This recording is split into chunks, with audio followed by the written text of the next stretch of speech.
Yo, people, lateness is greatness. Takeover on Chelsea Fan Channel. And listen, I'm not going to lie to you. It's my first time here, so make sure you treat me nice, okay? Make sure you treat me nice, people. It's my first time here. Make sure you're smashing up the likes. I've got Lee in the background as well. I've got Kenny in the background as well. Hopefully, Tony's going to be here as well. And they're all going to be jumping in just a second. As soon as I get a thumbs up as well, everybody's good to go and be ready. But like I said, people, first time here. And no better time for it as well, because we got a big game against Arsenal tomorrow at the Emirates. Hopefully it doesn't get cancelled. I'm not trying to see that protest, you know, don't include yourselves in what we got going on. All right. We got important games ahead. We got 3 points potentially to hopefully collect. I'm not trying to see no protests get in the way of that. Mods, make sure you're slapping that block button on any spams. We don't want to waste no time there as well. Lee's just getting himself prepared in the background. Obviously, we saw the press conference. Lukaku's ready to go and starting as well, it seems, which is fantastic news. Kante back, Ziyech back, potentially as well. It's going to be a very strong lineup from Chelsea. You know, we've got a deep squad. There's no excuses. I'm expecting a professional job to be done. And we're going to have 2 Chelsea fans on here, myself included, plus 2 Arsenal fans going head-to-head in this combat here. But, you know, as we know, we keep it humble here. Our record against Arsenal over the last few years is not the best, people. It's not the best. I think it's 3 defeats in a row. It's not the kind of form you want to see going into a game like this. But I have to reiterate, we are a different Chelsea now. We've come off the back of 2 wins. Lee Gunn is about to come in now. Kenny Ken's about to come in now as well. Thumbs up has been given. We're off the back of 2 trophy wins since the last time we played this lot. I don't want to see no messing about. I want to see W's only, people. Let's bring in the casting crew, the gang, London Club's Carnage, Lee, my brother, Kenny Ken. 2v1 from the beginning. People, welcome. And Lee and Kenny are here. Lee, first of all, man, London Club's Carnage team member, gang member. How are you doing today, bro? Lateness is greatness. Apologies, it's my fault. I was mad late. But yeah, everything's good in my life apart from this banter club. I get very stressed watching this football club, as you all know, and I'm kind of not looking forward to this game, if I'm honest, because we're an absolute mess at the moment, and we've been a mess for a long time. But we've already started this season off in massive mess, losing to Brentford. No big chances created in that game. Bullied by Ivan Toney, our new superstar defender. Didn't win a header at all against him. Neither did Marie. We've still got all the deadwood at the football club. We've done £130 million on just average rubbish. And then I look at you lot and I think, boy, you've just bought Lukaku. You already had a mad team. You've just won the Champions League. And yeah, your manager's had a pre-season after already winning that without a pre-season. So I'm expecting the worst, if I'm being completely honest. I really am. Yeah. Well, Kenny Ken, it's our first time talking. Bless up, man. It's an absolute pleasure to have you on today's show. You're looking ready for the game. Do you know what I mean? If we needed to send out a soldier, you're looking ready to go. Unfortunately, I don't know if your team are ready to go, but how are you, man? It's a pleasure. I'll sort of reiterate what Lee said. The performance against Brentford was inexcusable. There's no excuses. Brentford turned up, regarding the circumstance, whether we like it or not. That game was never going to get called off. Everyone, I believe, was in on it. I believe Sky knew about it. I believe obviously Brentford were aware of the whole situation, the Premier League, and it was a situation where money talked. If Arsenal, the way the Premier League would have probably said to Arsenal, they've said, look, all right, you lost Aubameyang and Lacazette. That's 2 people. And you lost a goalkeeper. You can still fill the team. So there's no way to happen. And anyway, Sky Sports, their showpiece game wouldn't dare, after all we've had, in terms of the year we've had, there's no way that game was getting called off. You tried telling 17,000 fans, that the game's going to get called off because 3 players went out of a squad of 25 can't get the game. But in terms of Brentford, they played well. We were just disgraced. That team we played last week was good enough to beat Brentford. I don't care what anyone says. It was full of internationals, full of young players with Premiership experience. The only one with any form of inexperience was Balogun. Apart from that, the whole team was experienced. So I can't have that performance. Unacceptable. It's a madness. I'm not going to lie. I did predict a Brentford win, but at the same time, it doesn't stop the shock from when I saw the result. Really didn't watch it appreciate. then. You didn't watch it then. I seen it. I seen the dismantling Why of your weren't you football watching club. it? Everyone was watching it because they knew we were going to lose. Like, you should have the popcorn Of ready, course. man. Anytime Arsenal are on, yeah, at this point, I've got to tune in just to see the madness unfold because I already know some chaos. You're waiting for like the reaction afterwards, not 100%. football. Of course, of course. Raheem with the super chat, really appreciate it. Says Chelsea. Big fan of all of you. Also, big up Lee Gunner and Kenny Ken for the realest Arsenal fans out there. Man. Big up Raheem, really appreciate it, bro. Victor says, big up to you, man, Lee, and my guy Kenny Ken. Chelsea will win 3-2. Lukaku with 3 goals. Big up to you. Hope you guys are all doing well. Tony is here. Let's get him in. Tony, how are you doing? I believe I've spoken to you one time, which was a fan cam after the Arsenal game. I believe we drew, but Arsenal fans, many said they won. Martinelli, of course, flawed Kante. How are you doing, man? I'm doing very good, thank you. I'm very, very sorry I've come on late. I was on Lee Gunner's on his channel, and I've got to be honest. I sat in the car for nearly 2 hours there, Lee, don't I? You're in your Datsun, and oh yeah, my Datsun 5. Sorry about the Datsun 5. What happened was my wife was giving me like these little hand signals, you know, at the door going, you know, your beans are ready, you know, and all that one. So I had to nip in. I had to get something to eat. Boys. And I gobbled them down really quick. And then she brought some chicken across, and I thought, well, I think I'll have a bit of that as well. And then some burgers come out, and I thought,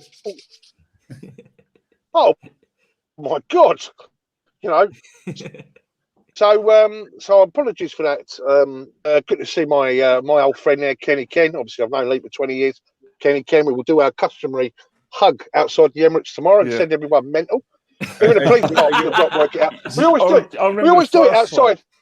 The first time we met, the first time was about 5 years ago, when me and you gave us a cuddle, and the police was going, "This isn't right. What are you two hugging this?" They run across, didn't they? It's going to kick off. It's going to kick off.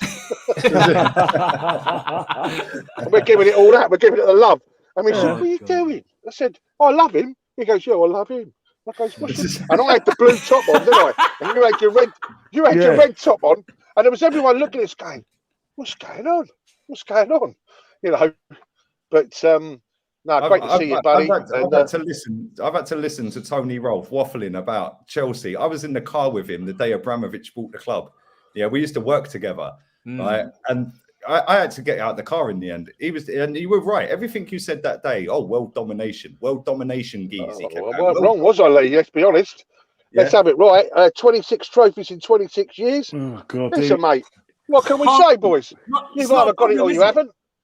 Well, you know, times are tough at the top, but you know, it is what it is, guys. You know, and of course, we have a lot of sympathy for our neighbours, you know, in North London, and we are very concerned right now with the forthcoming protest, because I understand Kenny, that it is going to rain at the 3 o'clock said deadline, so we shall be there watching this parade about Kroenke and your £135 million spend that he's not doing enough for you.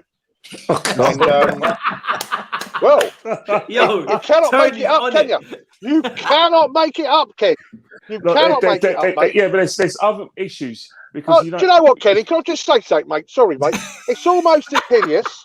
I swear, he's almost as hideous as DT counting community shields. It's almost unbelievable.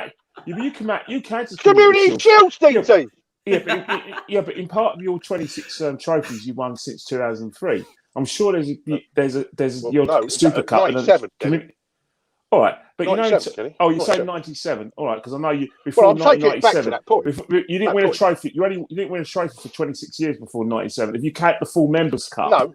When you won 5-4 against Man City, you didn't. Do you know what, Kenny? If we're gonna talk who's the biggest club, I've got about 20 points, mate. That'll destroy any Arsenal. And I'd love a moment with that DT. Just put me on there, mate, and I'll destroy his argument. Right? Don't know about counting up how many times we played each other, and you know the competition that they used to share back in the day, the Community Shield, or whether you've got to be 105, a relic, maybe, you know, remembering the times when you were the Bank of England club, by the way, because you didn't have no money, of course, to do that, did you, in the 1930s? But let's forget about that. And let's talk about your owner, and you're not even a London club, because you, my friend, right, okay, come under the boundaries of Kent. Kent. Okay. Kent. Okay. Okay. But this is true. Talk about This it. is true. Tony, can I just say Henry something? Norris, let's don't talk about that guy. Oh, Henry. He ended up going to prison. All right. Can we just talk about, before we talk about history lessons, let's just remember, let's remind you, your diaspora of fans who go to games aren't actually from Hammersmith and Fulham. They're all around places like Woking, Farnborough. Worldwide club, my friend. On the global institution, Kenny. Even as far as Devon 135 million Chelsea worldwide to 170 if you go million to Hammersmith and Fulham, they're all QPR and Fulham fans. Your fans are not West London boys. But your your club, North London, your club is not even a North London club. You've come from South London, isn't it? Yeah, but we've been North London since 1913. Yeah, you can have your North London Labour HQ, mate. You can have your Champagne Charlie, Islington and Highbury HQ with your Piers Corbyn and the guy that was stopping Brexit from happening, like operating things, like, you know what I mean? We know all about you, mate. Wasn't it late Tony Banks a Chelsea fan, or is it who else is a Chelsea fan? John How Major. did you two hug? Who else is a Chelsea fan?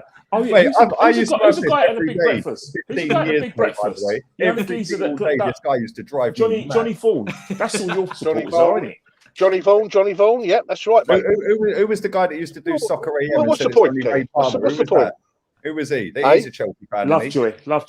Tim Lovejoy. Oh, it's only Ray Timmy Palmer. boy. Yeah. Yes, mate. Yes. I have to ask though. And your Paul Merson. True. We love Paul. Yeah, he's a bloke. I have to ask though, because Tony did make a big point. You guys have spent the most money in England this window, and obviously you don't like your owner, and obviously you want him out. But you guys have splashed the cash. So where are the results? We've been doing that. We've been doing that for 3 or 4 years anyway. We've spent you for that time, and we paying higher wages than you. The problem and the crux of the problem is that your setup behind the scenes is the best in the business, as with Man City. You, for instance, in order to be the best, you have to have the right people in the right positions. Like, for instance, you've got graduates in graduate jobs. Marina Granovskaya, before that, Abramovich's best signing and most important one was Peter Kenyon from Man United. That is more important than getting players like Joe Cole, players like Crespo, Mutu, your Drogbas and everything. Getting his contacts, because at the time, Ryan Robin was already on his way to Man United, but because of the connection with Peter Kenyon, he decided that Man United weren't serious, and he went with Chelsea. So in that respect, you can beat the Man United in terms of like the players you can get. Then you've got your academy is one of the best in the country to the extent that that's now your transfer policy, and then you've always had Harvard people in Harvard jobs. Now Abramovich, spiritually didn't go to Harvard, but he has people who went to Harvard to work for him in spiritual terms, and that's the problem. Delegation. Me and Lee had delegation, isn't it? Yeah, the problem we have is that yes, we know the money's spent, but we've got YTS trainees in the graduate job, and that is the problem why we're not competing with you, because we haven't got the most professional, best people in the business. You have, and that's a great point, Kenny. Right, because if you look at Chelsea's youth setup, right, they've just sold kids this summer, and I'm so glad that it's been highlighted this summer in a way, right? Because listen, Rob Holding can say he don't aspire to be like Chelsea. 26 trophies in 26 years. I aspire to be like Chelsea. So do I. Do you know what I mean? Yeah, we've seen title after title, Kenny. We've seen cup after cup. We've seen, and you've seen more than me because you're a bit older than me, yeah? But we've seen a lot of trophies in our lifetime. Yeah, so it's like, why should we lower our standards and expectations for our club? Yeah, just because everyone else has. Chelsea have sent out loads of youngsters on loan. It's a conveyor belt of loans to Vitesse Arnhem and other places for years. Yeah, it's been a laughing stock. Everyone's been going, "Oh, Vitesse Arnhem," but deep down, when you actually deep it, that has balanced the books. And I don't think Roman's actually put a single penny of his own money into that club for about 8 years, maybe 6 years, 8 years, something like that. So when our fans sit there and say, Yeah, but how much has Kroenke actually put in? Well, that's irrelevant. How much has Abramovich actually put in the last 6 years? Our owner has actually only been our owner since 2018.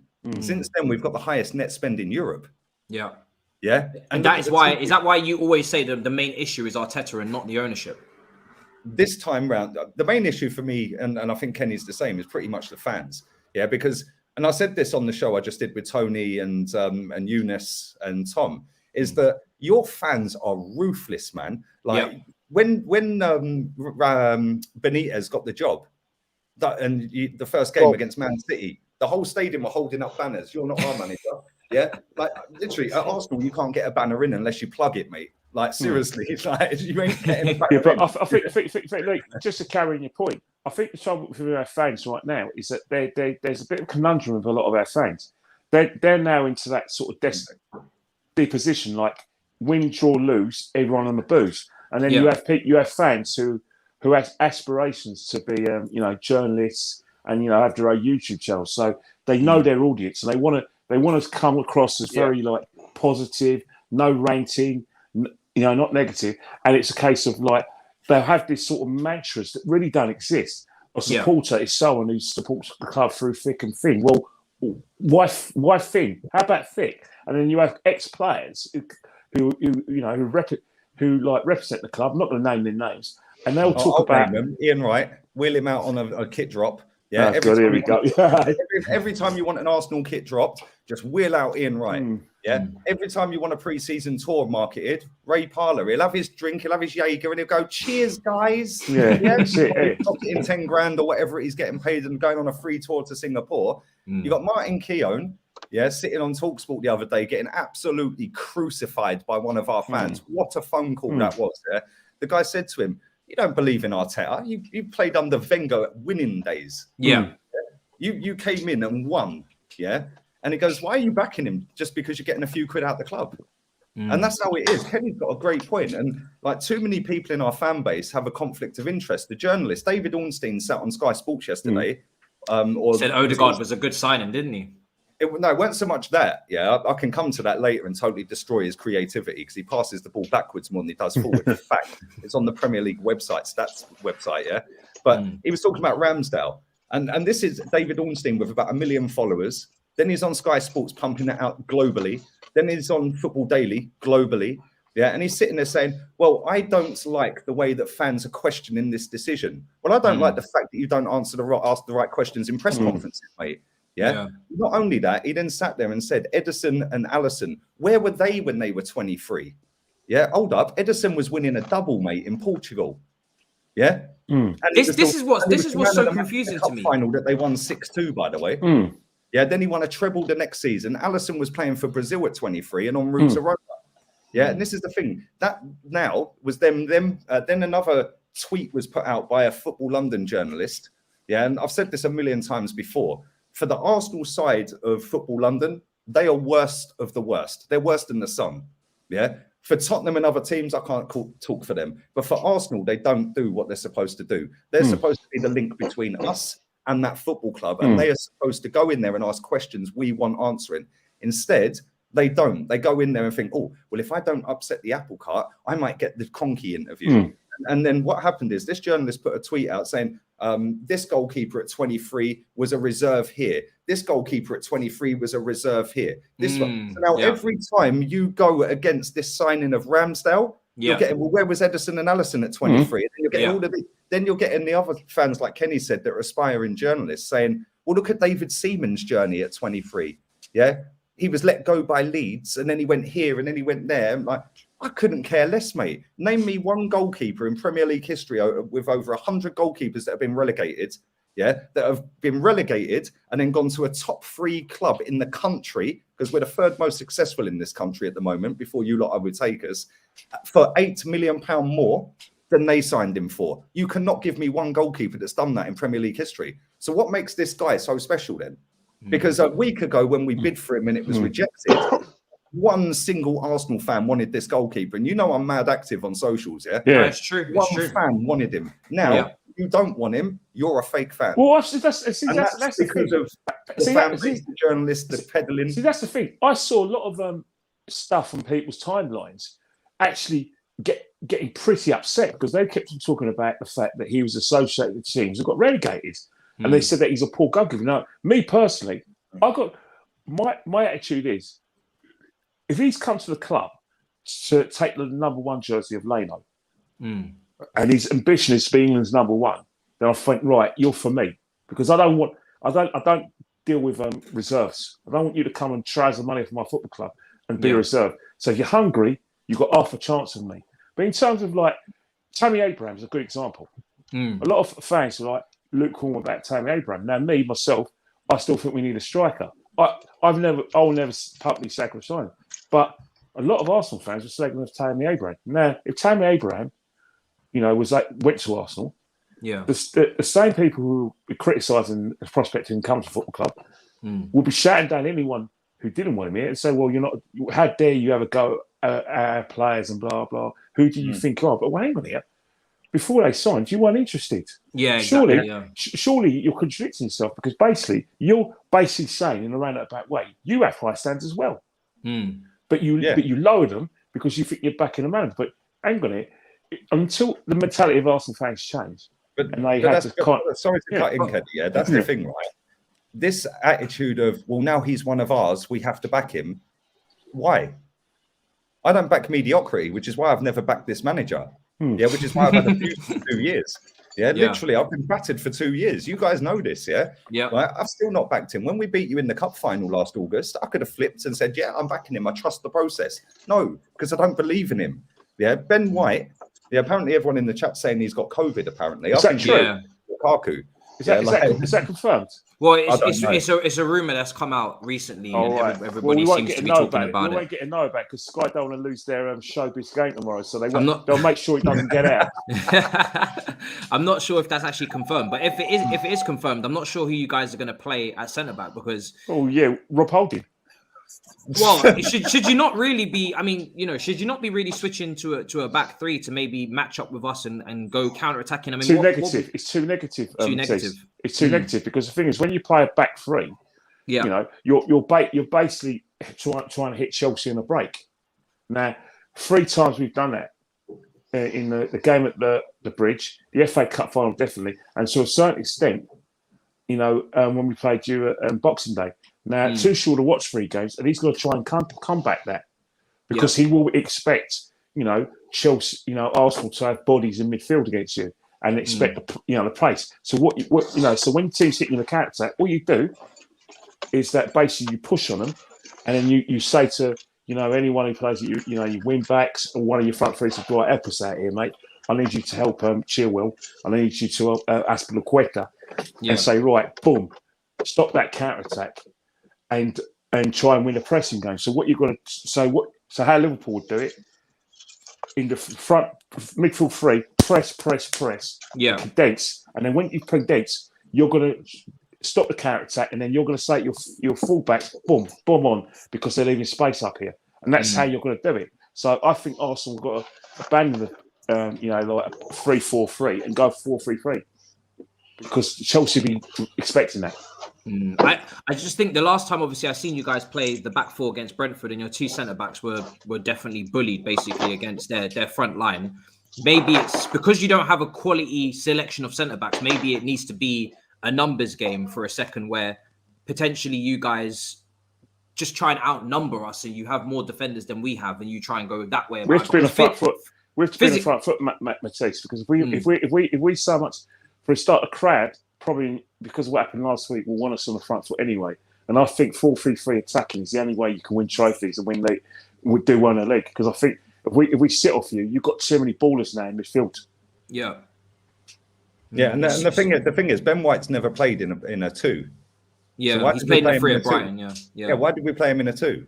Like, it makes no sense. And somebody's put a great comment in saying Ben White has got Lukaku. Yeah, Lukaku. Yeah, not COVID. He's got Lukaku. You saying he's shit scared, yeah? I mean, that's the thing. Like, look, the reason people play a back 3 is because they don't trust their defenders in a back 2. Yeah, so you throw another one in, like you said, there's a numbers game. Yeah, I fully believe that. Yeah, sometimes you could do it tactically. If you're getting overrun, you could then go, right, boom, we go to a 3, we shore it up, and then we can go on the counter if you're getting penned back. Yeah, But to go with a 3 constantly, that means you don't trust your centre backs, the 2 that you're picking. Any 2, yeah. So you throw another one in. Yeah. Like, if Ben White's out, Rob Holdings and Pablo Marie, well done. You've won the game.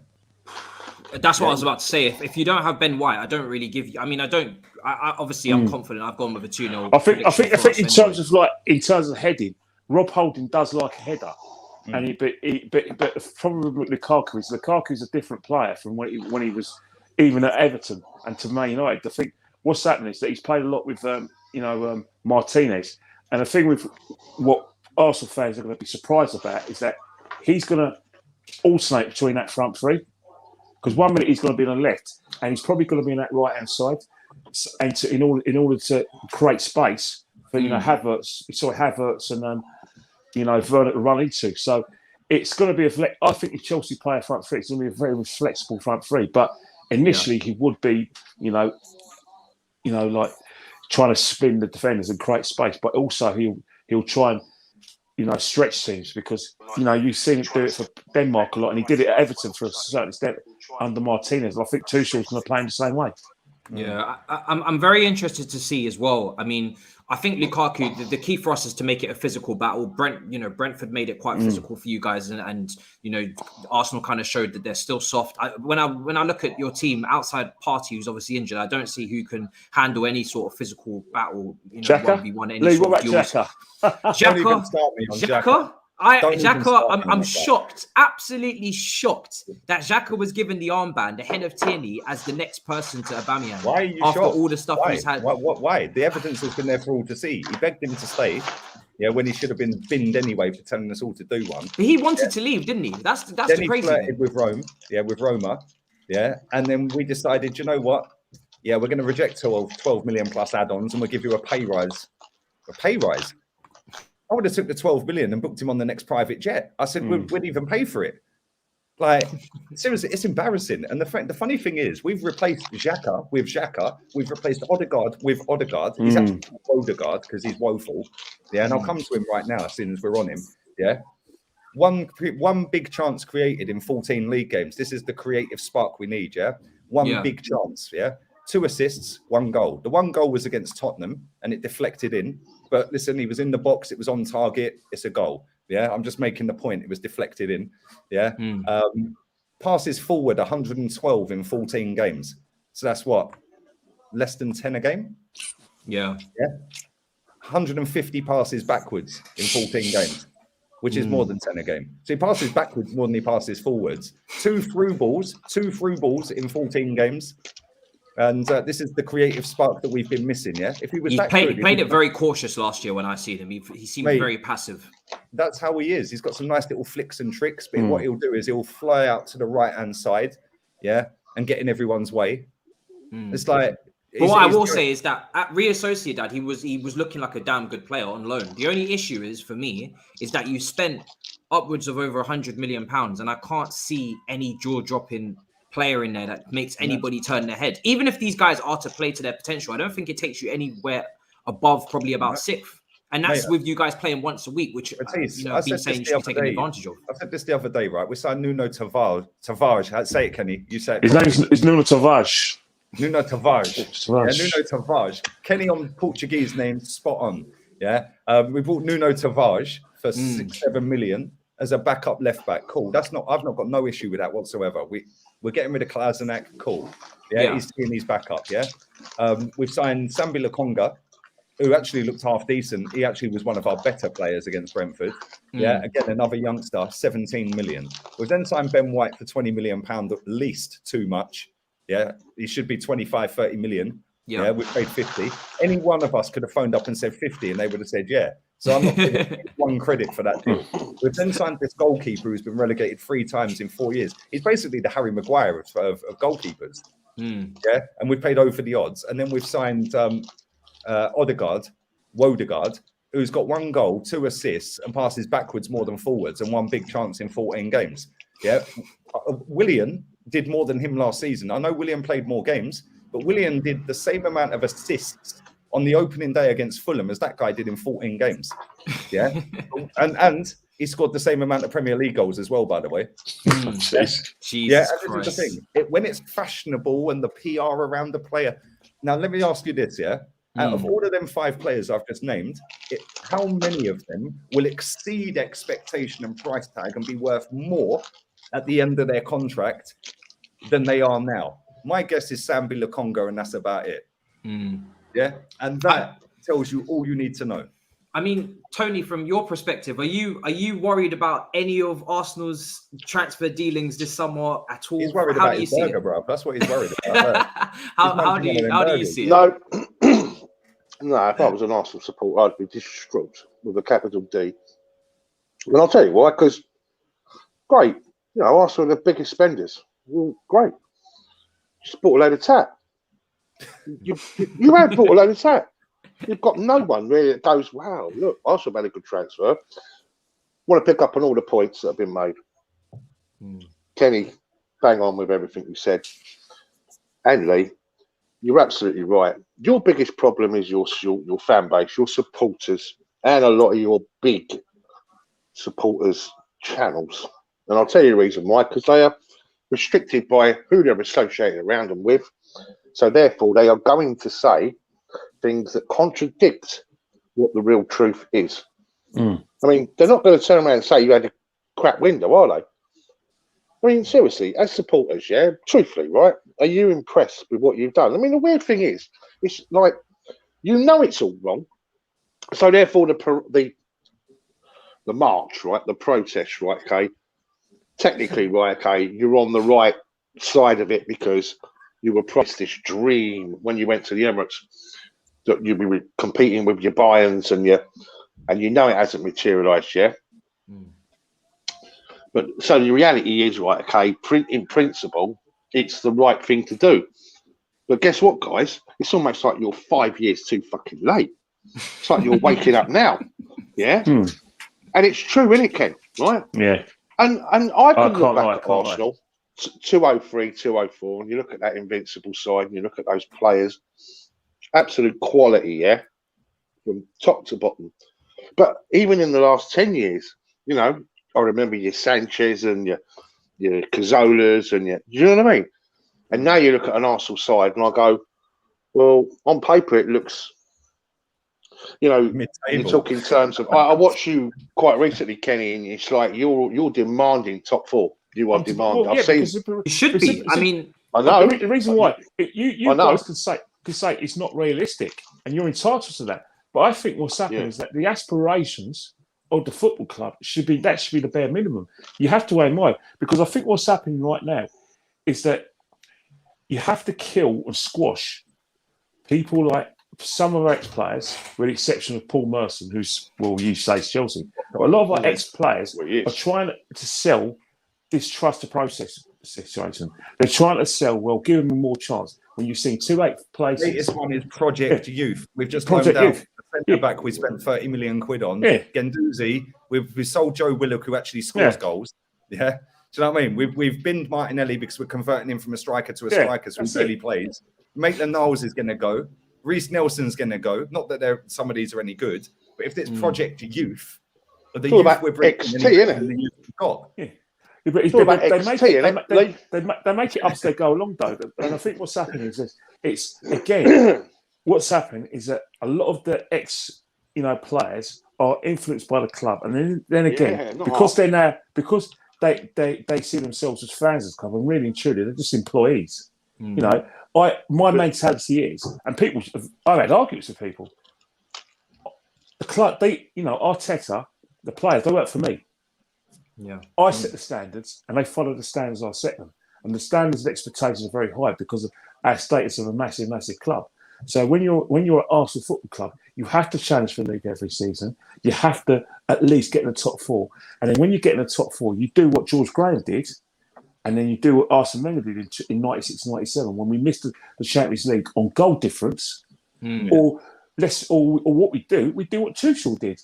He's now going to use the fact that he came in there, got results, wins, got you in a top 4 by league position, then won the Champions League. That is now the springboard for you to challenge for the title. And all I'm saying to our fans is set the standards high. if you want to trust the process, fine, but do it on solid foundations, which is good results in the league, and top 4 place, and then you move. Kenny, the George process Graham is did it. run by an owner that they don't like. So why are they trusting the process? Well, Because the every thing time we call out people that are trusting Arteta, or we get abused by people that are saying you're negative, because you're not trusting Arteta, but now you want to go and protest against the owner that you're telling me employed Arteta. So why are you trusting that process? It makes no sense. Can I just make this point very quickly as well? I see a wicked tweet earlier, I want to show you this team. Can you see this team? Oh, Ramsdale, Gabriel, Ben White, Mari, Marie, Tavares, Thomas Partey, Lokonga, Cedric, Odegaard, and William. He is one striker away from having his own first 11. Yeah. Oh, those are Jesus Christ. And yeah. do you know how much that team cost? Do you know how much was that team? And William was free, by the way. This is without wages and add-ons. Yeah. £237 million. Yeah. Don't tell me this guy's not been backed. Don't tell me we don't spend money. Don't tell me that we are being we can't play catch up to Man City and Chelsea. We've outspent all of you. We've got the biggest net spend in Europe. 4 years. Lee, can I just say one more thing as well?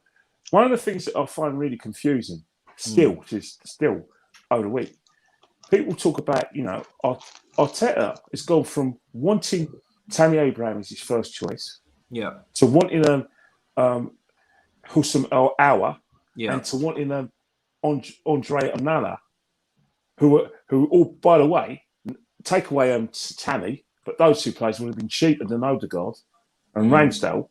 Yeah.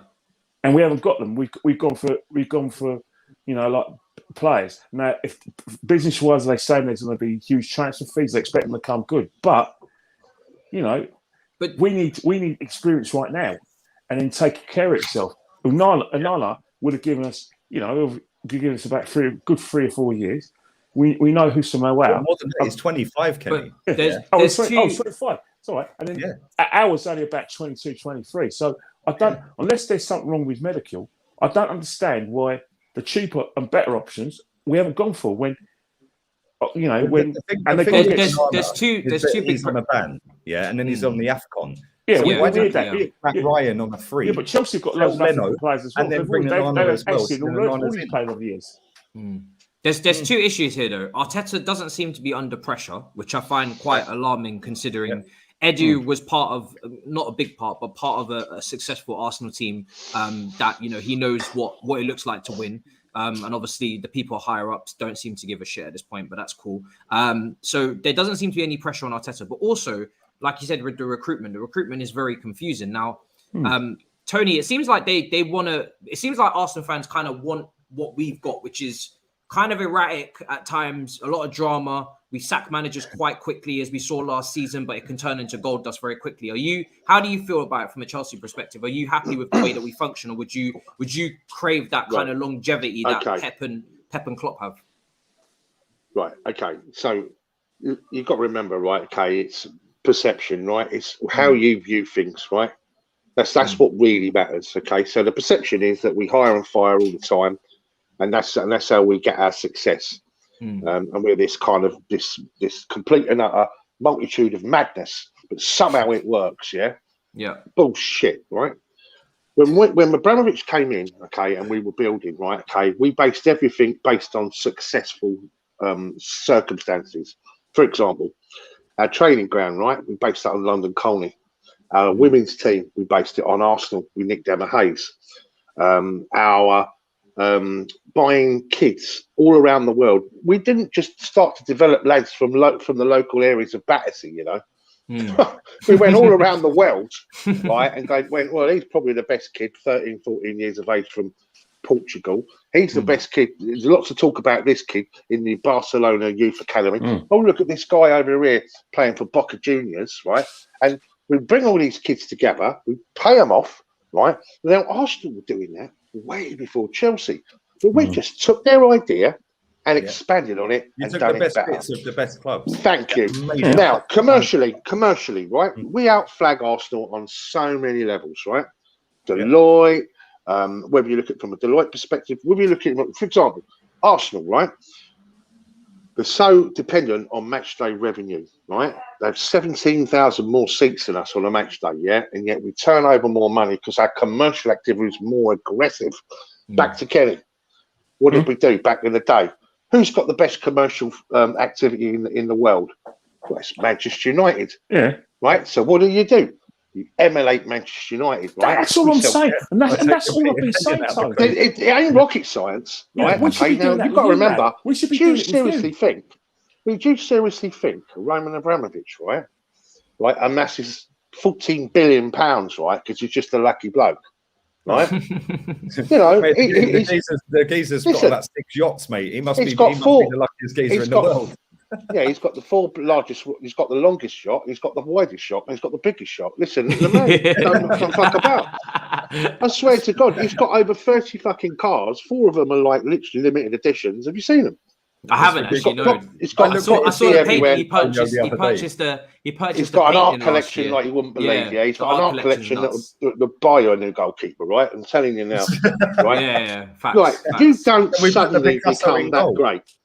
Now, when you're successful, Lee, and you'll know this because I was your manager, and you know how good I was. You was my manager, and I was very good, right? But how I did it, right? Okay, and how I did, and how I got that success, right, at the time, right, was it's good delegation, right? Yep. Okay, you put someone in a position, you train them exactly how you want them to do it, and you follow that blueprint, and you follow it all the way.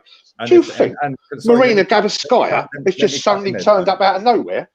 She's been working with him for 24 years. I tried to say this on Twitter because they wanted Marina out, and there was hashtags developing of Marina out. This is very similar to the 17-18 transfer window. And I tried to say to people, a hashtag on Twitter is not going to get Roman Abramovich's go-to girl for the last 24 years in business. In other companies, for the cronky out, because that's all it is. It's just a hashtag on Twitter.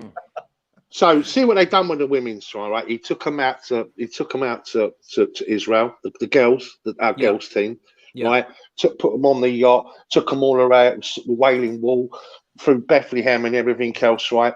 What did we also do? We purchased the football club off Wimbledon, right?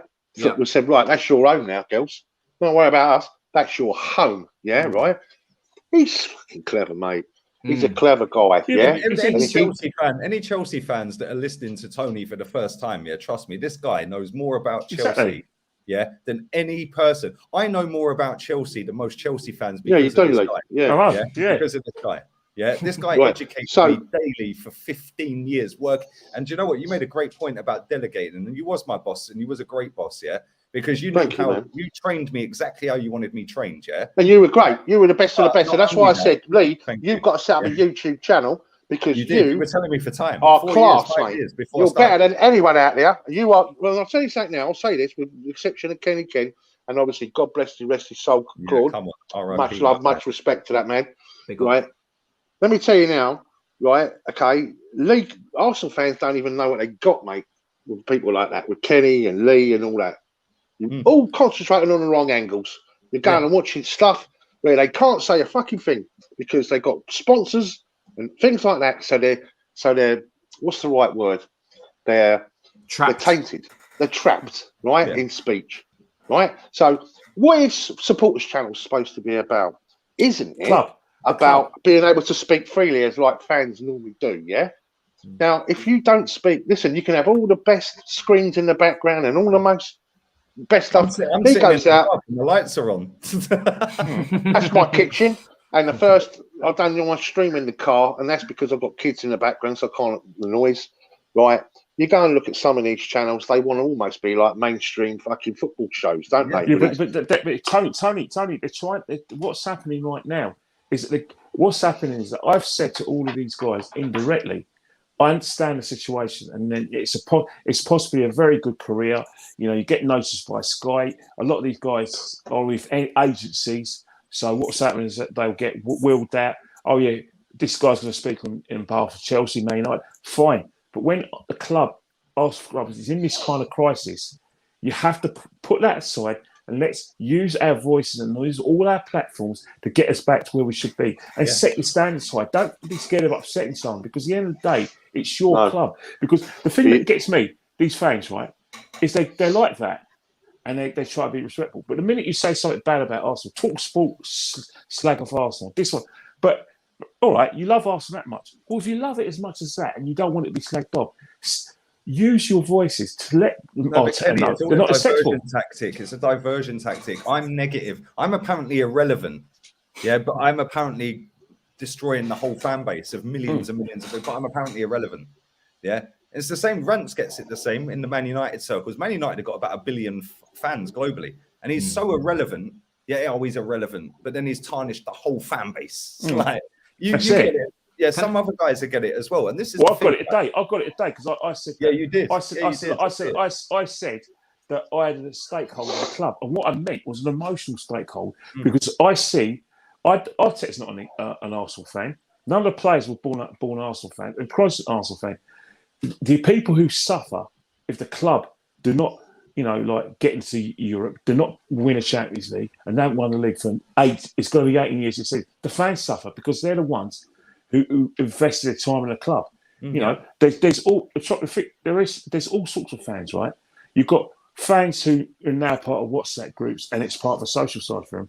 And I always say, remember the guy who lives at home with his mum, and he's a postman. He's got no mates, and all he's got is Arsenal. He deserves a successful side. Or the old bloke whose wife has died, and the kids only see him once a week to come and feed him, and he has to eat that food for a week.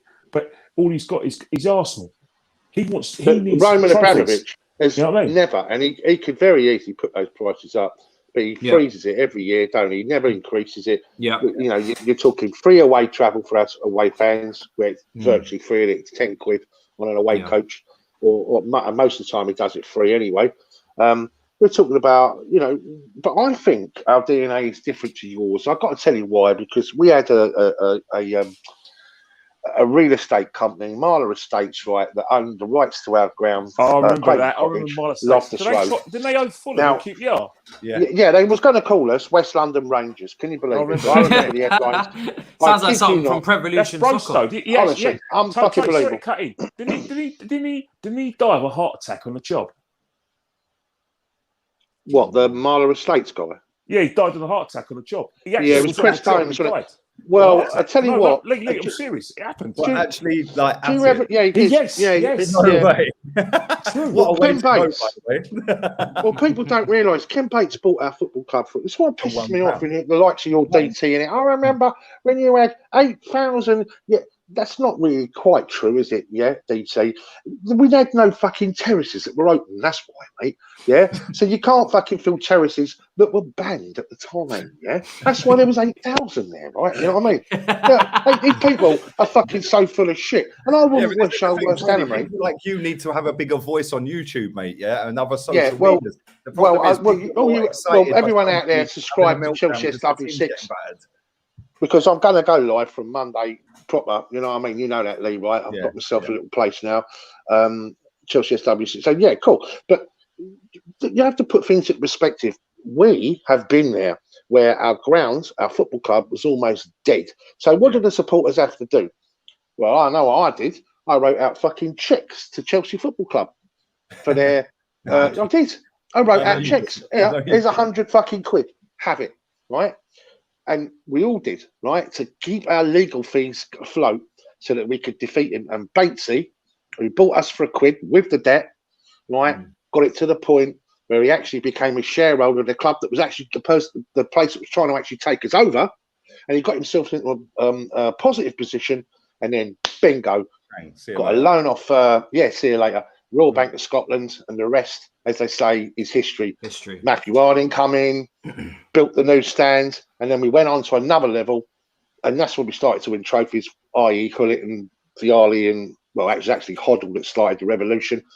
But it is what it is. But I think because we've been there and we know what it's like and we know our supporters. But this is why when Chelsea fans sometimes turn their nose. I've seen some and I'm part of this new age, of course, but I completely disagree. When people turn their nose up at the League Cup or the FA Cup, and they say, the FA Cup doesn't matter as much, or just the other day, the Super Cup is only a friendly. Don't forget where Chelsea have come from. Every single bit of silverware that you can win You grab it with both hands and you cherish the shit out of it because you never know when that silver is not going to come back. But people forget we were a big club in the 60s and a big club in the 70s. You know, Doherty's Diamonds, and obviously Dave Sexton in the 70s. We actually won a European trophy before Liverpool even knew fucking what one was. And yet, you know, well, it's true. It's true, right? Okay, 1971, we beat Real Madrid. And Jay, the greatest thing about last season that we played Real Madrid in a European game, because all of a sudden it focused, you played Real Madrid before? Yeah, we have actually. We won 2 European trophies playing them. Beat them in 1998, and we beat them in 1971. But have that one, eh? Do you know what I mean? And it kind of refocuses people's attention. Because they think we're this fucking piece of shit. I feel like Tone needs to be charging for this. Well, I'm telling you. So going back to the other thing, just let me finish my point, and I'll fuck off. Right? My point is this, right? You've got to remember who owns our football pitch. The supporters. Fans. Exactly. Yeah. Fans own it. No one's ever going to fuck with us, mate. And that is don't matter who you are. That's why it's so key that Chelsea don't move from Stamford Bridge. That's why it's always been so key for Chelsea not to move from that ground. I know there was like rumours of us moving to Battersea Park, and then there was rumours so many times because you've got a big fan base there as well. To improve the stadium, but obviously it's the more difficult to stay at Stamford Bridge. It's more difficult to stay at Stamford Bridge and re-up the stadium there because you've got all the housing and the train line and everything. But it's so pivotal that Chelsea stay located where they are. Loads of history there, and like you said, because we own the pitch, we can't really be mugged off. And I think you can see just the difference between the fan bases. I'm going to move on to the protest in a second as well.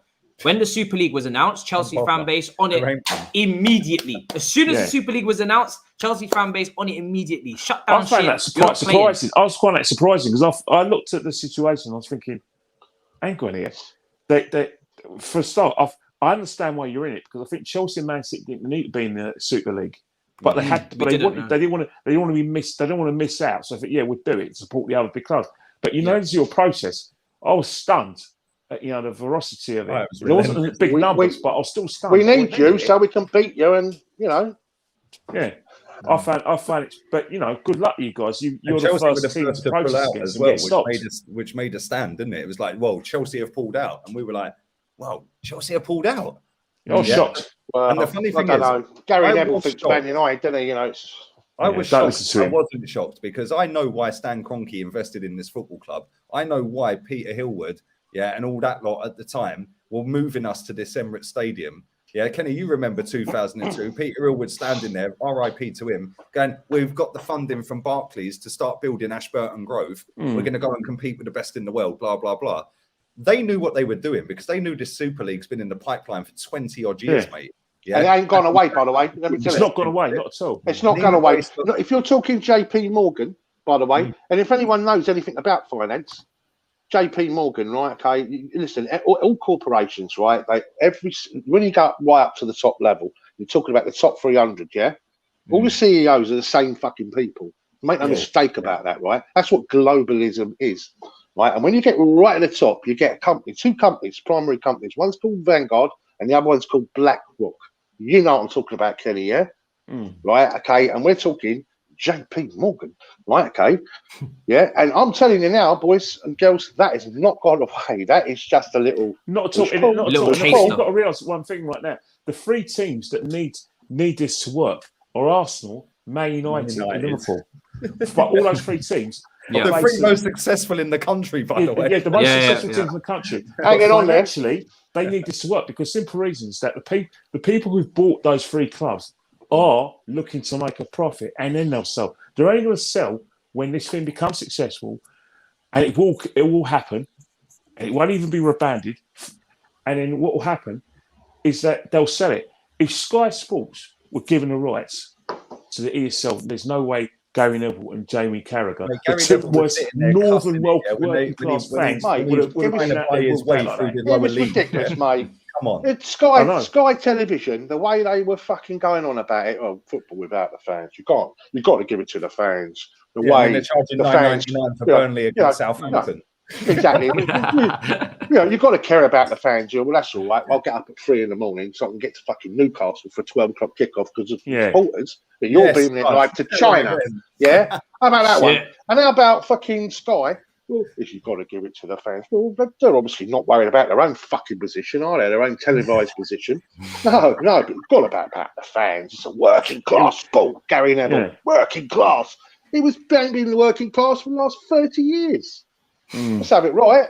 This is the same Gary Neville who's paying double the wage structure in the lower leagues to buy his way through the football leagues with Salford FC. Yeah, like, come on, like, who even are you? Like, conflict of interest, maybe. Your credibility in one interview, mate. Like, you know what I mean? Like, come on, go and look at their wage bill compared to any other team in that league. It's ridiculous. Yeah, it's pathetic. It's not gone away as it can.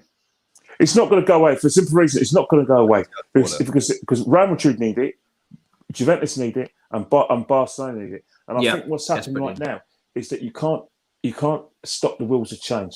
You know, everyone talks about this Super League. In the 80s, you know, the big five clubs, which were Arsenal, Man United, Spurs, Everton, and Liverpool, were trying to do this in 1985 and in 1988, and then we had the Premier League. It's because of these five big clubs we had the Premier League. And what will happen is that I think that the big clubs in this country will again have a rebanding of the Premier League. Remember Project, that was it. What was the last thing? You know, Project Assist, or what they called it, where Liverpool and Man United wanted the greater distribution of the wealth to the big clubs, but they wanted to be distributed down to the leagues. You know what I mean? Yeah. And that was the first, you know, seeds of change.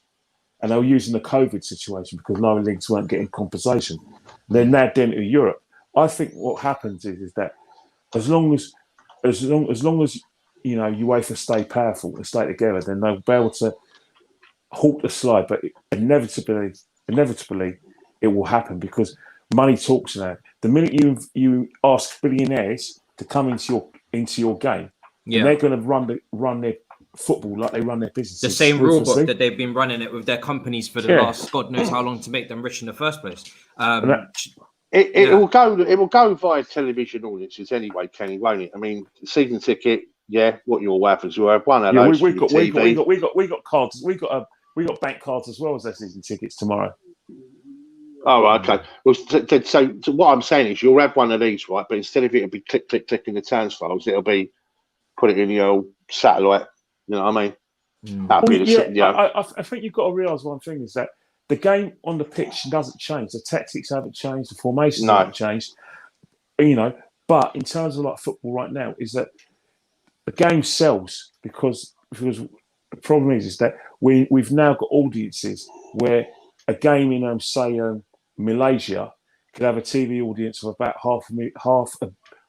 500 million people watching Arsenal versus Chelsea tomorrow. Now you compare that to the people who are going to watch it in England on Sky. How many people watching it tomorrow? 3 million here. 500 million watching it. 500 million, he said, yeah. Yeah, 500 million people in a fight because at the end of the day, that's what the Premiership are doing. They've got in countries where there's mass, you know, India, China, the Far East, the TV, right? The TV audiences are in the hundreds of millions.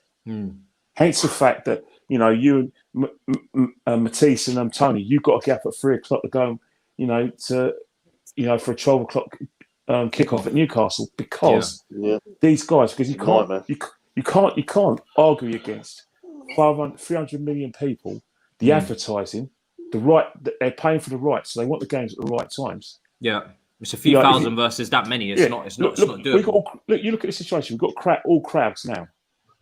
All those games that we were seeing for live in the last 18 months, we're not. It's not happening no more because you know our how to say it, our customers in the Far East and in Australia, they want their games in the prime time, their version of prime time. So they're not having it no more. I don't blame them.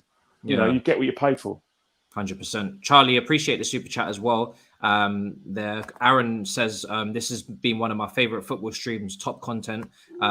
Big up to all the guys. Obviously, it's been an older generation. Yeah, exactly. It's been good to get you guys' opinions on it with the younger crowd probably watching with us now. When you say that younger crowd, right? I think what's happening right now is that you guys, I learn a lot from younger fans because of your access to streaming. In terms of scouting, the younger fans are the best scouts out there. Yeah, seriously, you're the best scouts out there because what was happening is because of you deal in new media.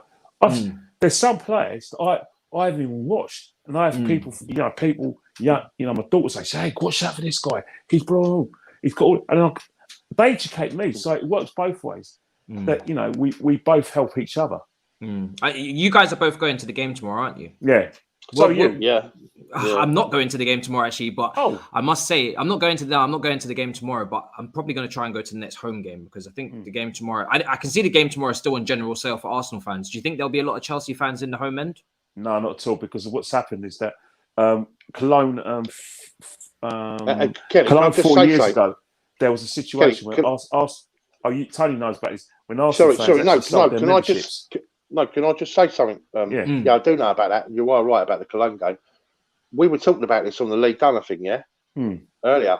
And apparently there are a lot of Chelsea that have gone direct to Arsenal because it's 30 joking. quid. How though? No, because some Chelsea fans got memberships. You can buy them for 30 quid. Yeah. So you can have it. You can get in.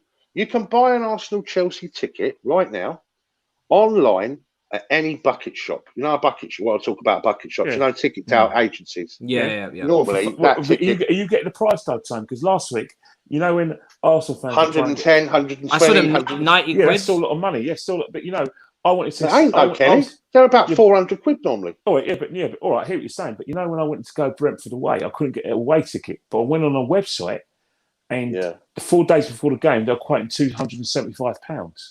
That's because of what's called supply and demand, Kenny. You get something called an equilibrium. But can you imagine if the match got cancelled and you paid £275?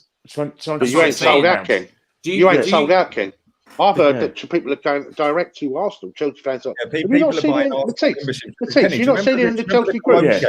Remember when we played Cologne and Chelsea groups were buying memberships and then buying the tickets? There's a lot of talk about people getting tickets out of Arsenal, isn't there? Yeah. Have you not seen it? Yeah, and this is what Chelsea fans are doing: is they're buying up Arsenal memberships for 30 quid, and then going and getting because it's available to red members. You've bought a red membership for 30 quid. They're going to buy them a ticket. So if you pay 15,000 or over, I think the cheapest ticket's 85 quid for tomorrow. Yeah. Then you've paid 30 for the membership. You don't care. You've paid half of what you could get it for. Well, I think for certain away games, London derbies, I suppose for some fans, that's a going rate for Chelsea fans who haven't got enough credits, to go and watch Spurs. Yeah, there's a lot of people that can't get a ticket because it is based on last season's points tally. Am I right in saying that? Yes, right. Yes. So you can't. Yeah. You can't just skip the queue, so to speak. It's all based on loyalty points. So if you're quite low down, then you're going to have to try and find sneaky ways to get yourself in. You've given us 2,700, is that right? Always 2,700. Nothing. You don't get any more than that. Now, why do you think this has not gone on general sale? Because they know Chelsea fans will just buy it up because everyone wants to watch Chelsea. Our fans, there's 15,000 spare. I don't know what it is today. But I still don't get. I've never known Arsenal to 15,000 tickets over for London. It's crazy, isn't it? Yeah, but you know why it's happened? The reason why it's happened is because two reasons. Obviously, there's a dissatisfaction with what happened with Brentford, but there's also the COVID situation. There's still people who are still fearful of the whole situation. People were scared.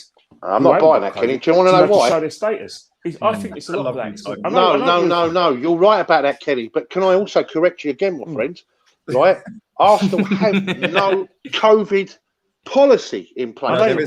No, they put it on their website. There's no COVID policy. No COVID policy, like Chelsea. The email, but in my email, the email I got today, they didn't say there was no COVID policy, but they did say, obviously in layman's terms, be prepared to be. But it also goes on to say. Yeah, but it also goes on to the email I got has said, you may I read it, Kenny, because I ain't No, Kenny. They put that exact same thing on their website. It says you may be asked to show a double jab certificate or a negative test. But for this game, it goes further. It says nothing is in place. Fair enough. Yeah. But this is the thing, right? Now, Chelsea, it is. Chelsea, it is. Another reason, Tone. Yeah. Wait 1 sec, Tone. I swear, this guy don't stop. You talk more than me. Your channel should bang, by the way. Like you need to mate, you drive me mad about your football club, yeah? Right, I swear, for 20 years, Tone, right? But there's another reason.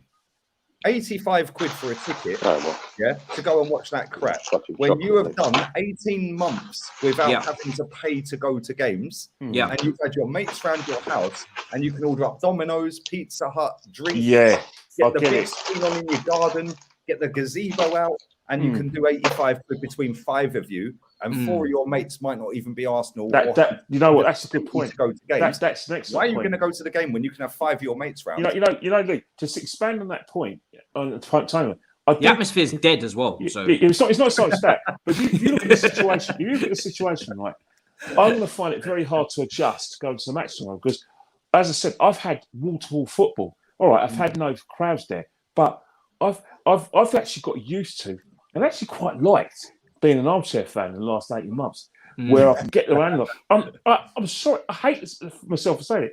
Tony couldn't have disagreed more. Kenny, I know that you love the feeling of live. All the other fans who've got used to putting their feet up. I hear what you're saying, Lee. Yeah, but Kenny, you mean to say what you're comparing your supporters to people that like a furlough, Playman, to sit at home doing nothing? I'm not taking a furlough. Tony, not everyone's like you, Tony. Not everyone's going to be like, oh, I've missed it. And some fans think, you know what? Let's have it right here. Our club was on furlough because we got a government grant as well. Yeah, that is true, isn't it? Oh my God. That is so true. That is mad as well. That's really bad. You know, business-wise, you know, you can't look at Grisham's eye. If you're a multi-million, if you're actually a business, then that is available. Any club that does, because at the end of the day, you've got to protect the non-playing staff. They're the ones who get most affected by no crowds. Has Ganosaurus had the jab? I don't know about that. But what I'm trying to say, I'll tell you what, if he can get his boots up, he can play it right back. I'll give that Ganosaurus a couple of jabs. Well, we're going to see him tomorrow. But, you know, I felt very sorry for the non-playing staff. And that's why I wanted them to be furloughed, protected. I wanted them to be protected in some way because, at the end of the day, why, Kenny? You can get it whether you've got a jab or not. Yeah, that's for another stream. Whether you've got the jab or not, mate, you can get it anyway. Yeah, but this is another stream. That is a whole different conversation. Yeah, Tom, save it. Let's save it. For the NHS flag us immediately. Boris Johnson just wheels in, crashes in someone's living room and takes over the stream. We'll have that conversation on voice messages, mate. Yeah. But I have to ask as well, do you guys think I'm not going there. Do you think the protest tomorrow is gonna stop the game from being played? Not at all. Because I think what's happened is that Man United fans set the precedent, and the police are going to be up for that now. You know, the situation. You know, there's going to be so many fans. A majority of them are going to be so glad to be there. So it wouldn't be that effective anyway. But you know, I say it to Lee and I say it to Tony. If things don't improve, then the executioners will be the away fans because they're very, very vicious. Our away fans. Yeah. Palace away, Brighton away the season afterwards, and Watford away the season afterwards, and obviously Sheffield United were Liverpool. When we and it was Oxlade-Chamberlain's last game. I was at that game, and that was Oxlade-Chamberlain playing right wing back. We were like 4-0 down or whatever it was. We're singing, yeah, fucking, we're going to win the league. We're going to win the league, yeah. And it was just like we were just taking the piss, yeah. And it was like Kenny, you see this the other day, yeah. And I know you didn't go to Brentford. Yeah, but you would have seen on TV about 1,000 fans all strolling out of that game with 10 minutes to go. That is going to be a regular occurrence this season. We've got Man City away. Yes. Yeah, in the next league game, we've got West Brom away. West Brom away is sold out. Why people are traipsing up to West Bromwich on a Wednesday night? Hey, Lee, I'll tell you now the reason why. There's so many fans, right? He went to General Sale, and you know what? It's still the summer holiday. If you're like me and you've got very little credits and a ticket like that goes to General Sale, that's your opportunity for some loyalty points. Yeah, 100%. You got to take any chance you can get. I'll walk to the West Midlands. You know what I mean? and that's why Man City. That's probably going to go down to people with no points. So there's going to be loads of fans going to Manchester. So it's a good opportunity because of what's happened with Brentford, and because a lot of our fans have probably got sadly affected by COVID into the furlough. You know, tickets. You know, may go further down. So you know, you might see me. Some ways, you're right what you're saying, yeah, and you said this on the podcast the other day as well. Like it is the away fans are the hardcore of any fan base. Tony's been home and away for 40 years, man. That guy, Tony's hardcore, mad, hardcore. Yeah. Like, he's relentless, yeah. And Chelsea fans, in a nutshell, like, put them to one side because they're in an elite bracket of fan base, yeah. Like, I see our fans sitting there saying, like, Kenny, you replied to the guy that put the tweet out saying that he's bought 4 club level tickets and he's going to go to the game tomorrow and he's going to boo every player apart from Saka, Tierney, and Smith Rowe. I seen that, yeah. I seen Right? that. Yeah, I got mullered for saying what's your support situation. Go ahead, do what you want. Yeah, and this is the thing, right?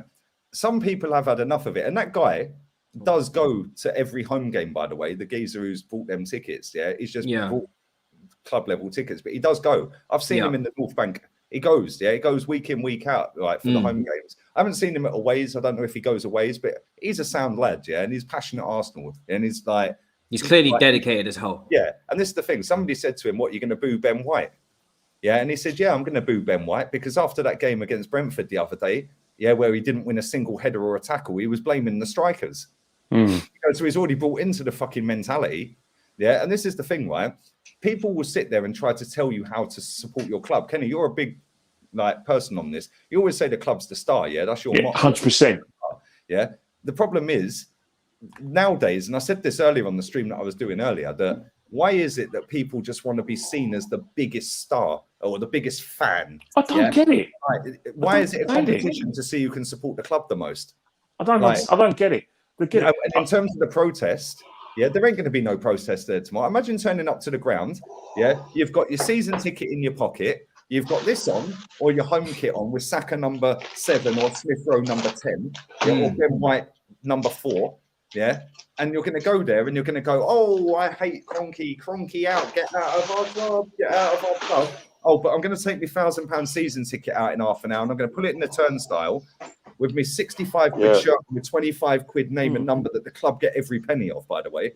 Anyone who gets a name and number on the back, the club get every penny of that and they get 5% of this shirt sale, yeah? So you've just given them 23 quid plus your season ticket. Then you're going to go in and say, oh, can I have a pint, please? It's going to be a watered down pint of Carling, and you're going to go, there's £6.50. What is the point? I think what's happened, right, is that people like myself, we see it differently because what we do is that obviously we go, but what's happened is that I think that there's opportunities. There's 2 ways to let the club know that you're dissatisfied. Obviously, do what Lee says and just don't buy anything, but just because if you go in there for that 90 minutes, you back the team. But if the standard's not high, then you have the right at the end of the game to voice your dissatisfaction. I've seen, If you could come up with a plan, what do you think would actually work, or do you think getting Cronky out? The way fans are going to be in terms of the manager. It's always going to be a situation where could be at West Brom. If you're vocal, and it gets on TV. And people around the world see your dissatisfaction from the manager, then he's a goner. Kenny, we was there at Man City at home 4 days after we lost the cup final on the Sunday. We played Man City on the Thursday. We lost the League Cup final, and that was when Mustafi let the ball bounce over him and Aguero chipped the keeper. Yeah, that's right. Yeah. But 4 days later, we went to that game and it was snowing. Do you remember? There was we were the only ones in there. Yeah, there was about 20,000, maybe 20,000 people in the ground, right? Where I used to stand, because they let you stand in the North Bank lower. The stewards are sweet there, yeah, right? But there was a guy in front of me, proper Wenger in. Like he used to kick off on me all the time. Old boy he was, yeah. You're a disgrace. You're a scumbag. Back the manager. Right, when David Silva planted the second one in after 20 minutes, he went, I've had enough of this, and walked out. As he's walking out, I went, back your manager, mate. I was pleased. Yeah, but 10,000 people out of that 20,000 that turned up that night walked out. Now you have got a stadium that holds 60,000. You've got a few thousand at the end, and you've got 10,000 Arsenal. You can see the cannon. You can see the Nike tick or whatever it was, or the Fly Emirates or whatever it was at the time. Yeah. A couple of months later, or a couple of weeks later, Wenger announces he's leaving. Yeah, that was at the end of February into March, maybe. Yeah, and then it was April. He said he was going. Yeah, that fucked him. Yeah, if that stadium has got 15,000 empty seats tomorrow, well done, congratulations, because that's the first step. Now do it again for the next home game. Yeah, do it again for the following home game. I hear what you're saying. But that's only going to. But at the end of the day, we want the results to improve. in order that so because it helps us. But what the biggest concern I have is that I haven't seen an instance where they have improved a clear style of play. So as much as Arteta, who I want sacked immediately, is going to try and address his side, I can't see him taking the team any further. I can't see a situation where the players know what they're doing from one game to the next. If your players are confused, then as much as they're not going to play for you, and then you're going to have the senior players say, "I'm not doing this." With Odegaard, we've still got Bellerin at the club. We've got Chambers playing at right back. Well, Bellerin wants to leave. But he can't leave because he's part of the homegrown quota, and he's one of the 8 that we've got. If we let him go, we have to replace a homegrown player. Yeah, we can't do that. Would you guys? We let Joe Willett go. He's homegrown. That's why we brought an English goalkeeper. Like, it's so backwards. It is mad. Yeah, can I ask you a question? You two guys, you've got Jonas, yeah? Would you take right now, yes or no? No, you're going to say take a battering if he gets sacked. Yeah, would you take a battering tomorrow to get him sacked? And he's going to say no. I'm saying yes. I can't contemplate. It'll break my heart if we lose. Humiliate. I can't say we smash it for 6. No, not at all. The simple reason is that I want a swear every game, and I want the club, that if results don't say it's guaranteed, right? The club are like thinking, do you know what? If you lose this game 1 or 2-0, he knows what he's doing. We lose this 1 or 2-0, right? Tony, we're going to give him another. You asked the question, Tony. I cannot countenance Arsenal losing any match of football. I don't even want them to lose. You don't even a like friendly. draws, Kenny. You don't even like draws, let alone losses. I hate a draw. I'm a winner. I don't do draws. I do winners. No, but so I don't. But Cronkey's on the phone now. Yeah, he's just about to do it. Tony, can I just say hello? Something? Is that Mikel? Yeah. Is that Mikel? No. What's the score, guys? I'm ready to wield the axe. What's the score? I want to know. I'm in America. This guy's it sounds like he's putting to you short-term pain for long-term games. Not at all. Hang on, what's the score? Let me say something now. 5-0. I don't like Arteta. We win. All right. But I don't like Arteta. 5-0, guys. We but I love Arsenal 20 times more than Arteta. Oh, we lost. I love the club too much for that to happen. Yeah. I can't take any pain to the football club. You can't take any sort of defeat. The thing is that it's inevitable because of the 2 teams we're going to play that there's going to be pain. Yeah. And my beef is with Arteta is that with 35 games left, I still believe the season is salvageable if we lose. If we still got 0 points. Because I still think if we get the next boss in, we've got enough games to get into that top 4 and maybe get a bit further. Because I don't want any time wasted with so say we nick a 1-0 win tomorrow, and Arsenal go, well, we're going to give them a 2-year extension. Oh come on, that's lunacy. Incredible result. This is right. Everyone will be trusting the process again, Tony. This process is good.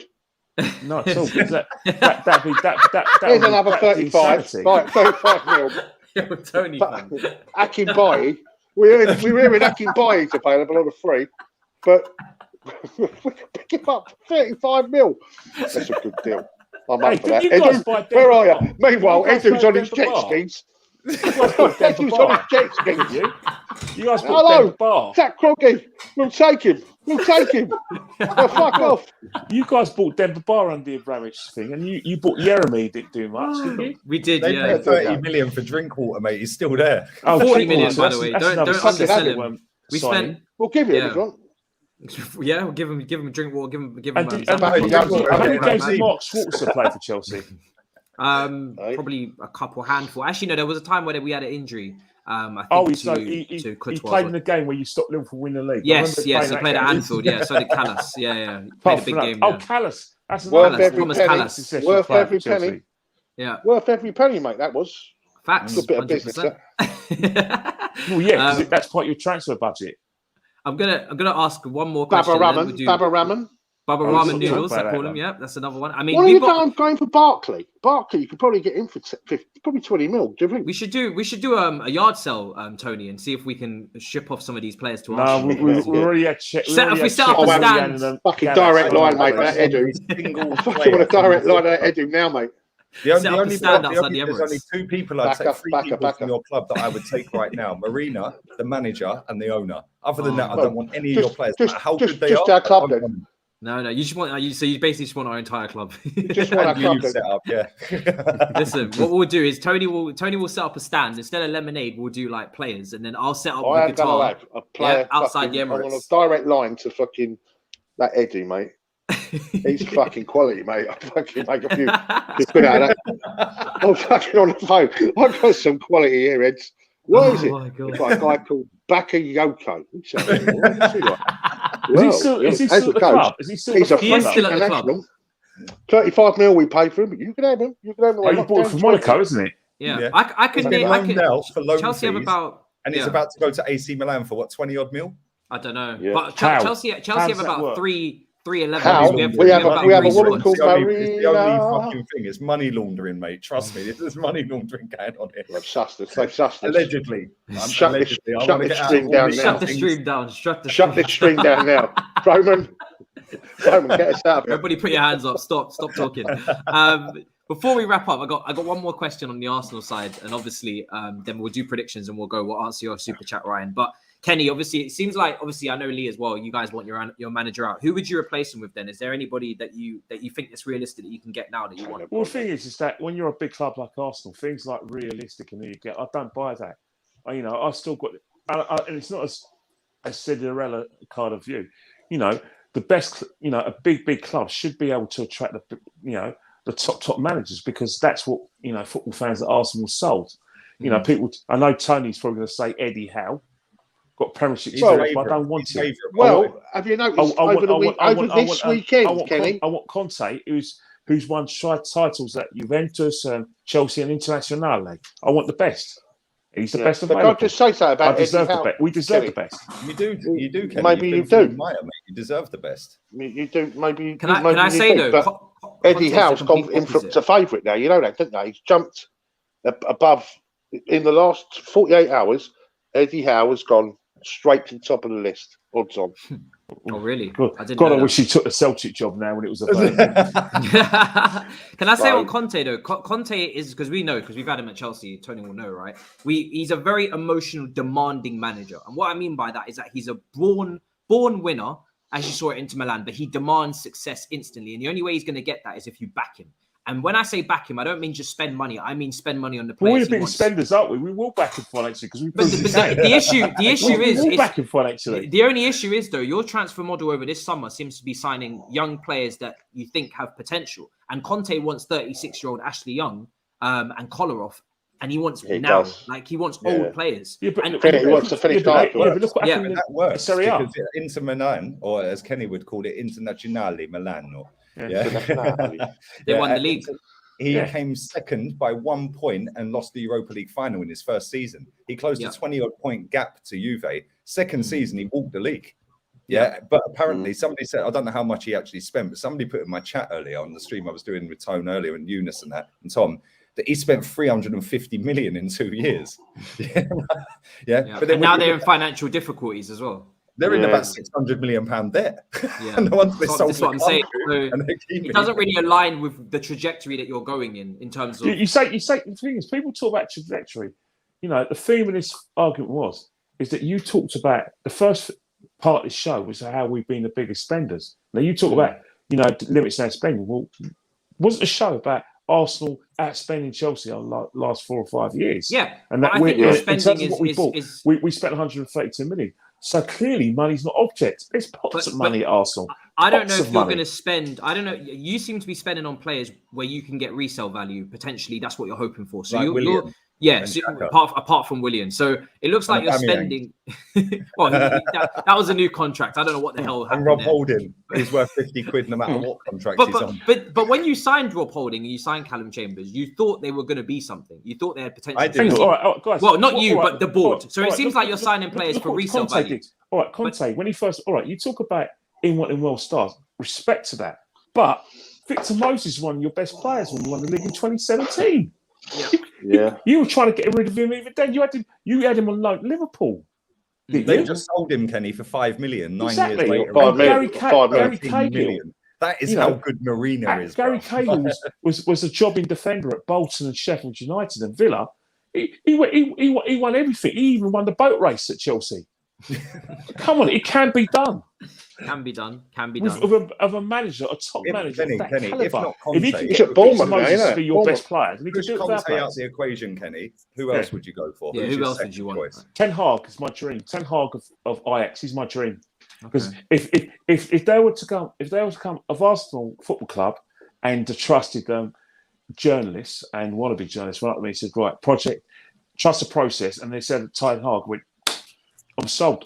We'll trust his process. I'll trust his process because I've seen what he's done with Ajax and that fact that he had them punching above their weight. Where I'm still trying to figure out how Spurs got to that Champions League final. I try to watch the game and I'm thinking this did not happen. But apart because he should have been in the final in Madrid against Liverpool. But what he's done with some of these players, to the extent that even when these players have left, he's still producing, excellent performances in Europe. This is the sort of manager we want, who is a young coach who likes is innovative in terms of players will play for him. And obviously, I'm not going to say to come out new coaching modules because we're still using the same coaching models from 50 years ago. We were doing 4-3-3 in 1966, and the pressing game was 40 years ago invented in this country. So nothing's new. But how can the players? I've just how can the checked out players your not want odds to now. play for Ten Hag? Look at this joker. He's such a wind-up merchant. I swear. Isn't he? No, I'm telling you. And Eddie Howe is your favourite to be able to be the Arsenal manager, followed by, I don't see this at all, Brendan Rodgers. I don't see him leaving Leicester for No, I Arsenal. don't see that either. Why not? We're a third. big club in Leicester. Why not? We're a big club in Leicester. Well, don't you're a think- bigger club than I Leicester, but think- Leicester have better recruitment, I think- better, just They've got a better team than you, Kenny. better team, Yeah. just everything better. Yeah, but we can outspend them, and he'll have more money to spend. Yeah, against Arsenal. but we couldn't go and buy Madison or Basuma. Basuma dropped a masterclass tonight. There's 120. Oh God, I couldn't. You know what I was doing? we could have, and then we could have got Max Aarons at right back. We would have done the same money this God, summer. Lee, you're depressing me. We still got back. We still got back. How many days we've got this transfer window? Kenny, how many more days left? There's 10 days left It's for 4 years. 10 days left. True. 10 days left. Trust the process. It took Klopp 4 years. I don't know why everyone's moaning. Why is This there is a the process? point that isn't always raised. What people seem to forget is that Klopp had the currency of good results in terms he got to 2 cup finals, and then in the second season got the top 4. So he was in Europe. That's when you can evolve your process because and fans will trust you because of good results on the pitch. And that's what my beef with Arteta. He hasn't got the currency of good results in order to trust any process that he's talking about. Right, I'll give you the 10, the amount of names on the list. Yeah, would you swap them for the great Mikel Arteta? Okay. Eddie Howe. Lee first. You need to hurry up. Eddie Howe. Lee, you. Eddie Howe. Lee. Eddie Howe. Lee. Would you take him? No. Okay. No. Right, Brendan Rodgers. Yeah. Yes. Yeah, but he ain't coming, all right? Just Antonio Conte. Just read the names time. Antonio Conte, obviously. Yes. All day long in a heartbeat. Okay. Ralph Hasenhuttl, what was his name? Hasenhuttl, yes. Hutton. Yes, I'll give him a chance, yeah. Okay, he's full favourite. Beaten 9-0 twice. Yeah, who cares? He plays cares, decent. Roberto Martinez. No. Roberto Martinez, no. Paolo Fonseca. No. No. Gianpiero Gasparini. Yes. That's the Atlanta manager, yeah? Yeah, it is, yeah. Yeah. All day long taking him. Freddie Lundberg. No. No way. Oh, come on. no Another ex-players. legend. Come No on. Do me a No favour. ex-players. Not a Come on. chance. No Steven ex-players. Gerrard. Not I'd a take Gerrard. chance. I'd take Gerrard. All right, I'll give you. Sol we Campbell. Did you imagine, hang on. Sol did you imagine Campbell. Gerrard? No. Hang on. Did you Ex-player. imagine Gerrard bowling into that dressing room? Yeah. Do you remember the interview he did where his Thierry captain Henry. had been out for a couple of years injured? Yeah. And they asked him. It was one of his first ever interviews, and they asked him, "So, what's it been like with Gerrard here, and what's the plan, and blah blah blah?" And he went, "It's unfair to ask him that. Yeah. He's playing for a big football club in Glasgow Rangers, and what he needs to understand is if every single player needs to understand this, it's unfair to ask him. I'll give you the answer." And he goes, "We play for one of the biggest football clubs in Europe, and they are. Rangers are massive. Celtic are massive. Yeah, they're massive clubs. Ajax are massive. Yeah, right." He goes, "If his performances," and he looked at him and pointed at him. He said, "If his performances are subpar, yeah, he will not be at this football club." And he goes, and that goes for every single one of the squad. Could you imagine him getting in there with Bellerin and Xhaka Fucking our fan base will be wanting him out inside a day. Oh, you're so toxic. Oh my God, I've got some breaking news here, boys. Some breaking news on this. I hope it's genuinely breaking news. No. Breaking news. Right, okay. You'll laugh as well because Wenger's on this list as well. One of your managers to return. Right. This season's a wind up. Breaking news has just come in just behind Eddie Howe. Okay, at 5-2. Big Sam Allardyce. Oh my God, Jesus Christ! So I think that'll be a good move. I think that'll be. I think. Do you think? I think that'll be a good move. Where's Tony Pulis on the list? It'd be better than Tapas Pulis. He says he's looking to come back with Big Sam. Number 2. Dickhead. I swear, you're such a wind-up merchant. He is on it, but he hasn't moved up the list yet. Big Sam's at 40-1. I'm not having 10 on it. Who's compiling this list? Which betting companies compiling this list? It's the odds checker, Kenny. Is it? Don't believe anything they do. They're taking your money. Maurizio Sarri. Patrick Vieira. We should have had Patrick Vieira, mate. No, we don't want any ex-players. No ex-players. Sorry, we don't want ex-players. I would have. Almost getting Gary Neville. We wanted Chelsea managers. No, I would have successful. Patrick Vieira with Ancelotti as the main boy and Vieira as the number 2 for 3 years. Yeah, another Chelsea man. Hand the reins over. But no, I do not want an ex-player directly. About Sarri, would you go from Sarri? No, Sarri. No, because he tried so hard. He tried so hard to F you guys up, and you want to keep him. There's a lot of people in the chat saying about Graham Potter. I'd say Graham Potter. It's all about Baku, isn't it? I would actually beat you in Baku. I don't want to hear about Baku. Don't talk about it. Was you in Baku? Why not? We don't want to talk about Baku. Yeah, fuck Baku, mate. Yeah, forget it. That's the worst day of our lives. And we all horse. We went viral that night, Kenny. What happened? You can't even mention Baku. Profiting off a loss. You can't even mention Baku. What the fuck is it come to? No. I would honestly take Graham Potter as Arsenal manager. I think he's quality. And do you know what? It's not just because I look like him. Yeah, and he's my older twin brother and all that. But I blame Wenger for all this crap, right? And I blame Troops as well, yeah, because Troops kept calling me Potter, yeah, right, for months, right, when he was doing his podcast and that with Robbie, yeah. But if Arsene Wenger had never got us in the Europa League, we would never have flown to. And I was in Östersund when we played them. Yeah, it was -15. I've never been so cold. No, see your thing. It was great. He would never be at Brighton. So he owes Arsene Wenger his career, really, doesn't he? Because he would still be at Östersund. Yeah, do you know what I mean? But I would take him. I think he's quality. The style of play, and I'm not one of these XG or XA or XT. XT. Do you know what XT is, Matisse? Yes, I do. XT. What is XT? Yes, I know it. Threat. Expected threat. Oh yes. Wow. That's the new one for this season. Expected threat. Expected Martin threat. Sounds like a dinosaur. Martin Odegaard with all them shit stats is number 1 expected threat for last season. That's a youngster thing. That's a youngster thing. That's you guys. That's you young'uns coming out with your XTs. I've never seen that before. That's quite incredible. Is it any coincidence though that all of these statisticians are Arsenal fans? Yeah, when we owned, I think we've sold it now. Stat DNA. Arsenal owns Stat DNA. Like, I didn't know that. XT. Coincidence that we have brought all of these crap players off of Stat DNA. Yeah, Xhaka, Mustafi, all these other crap along the way. I think we bought Lucas Perez. Big Sam, though. Big Sam coming in as your manager is an XT, isn't he? He's an expected threat. You know what? You know what? Expected threat. That is an expected threat. Fucking wait on the food bill. You're not being serious. This guy. You deserve way more subs than you've got, mate, and way more followers. Oh, no, it's criminal, mate. 15,000. Unbelievable. What are you doing to me? I better put a video out. That's probably why. Right. What's that?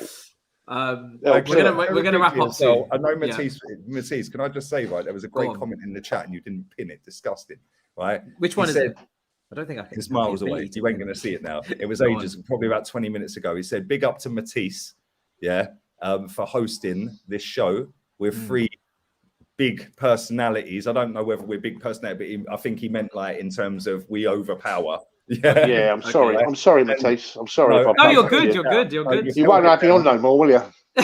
No, you've held it down. Just have your 6. Fuck him off. Bit him off, Sammy.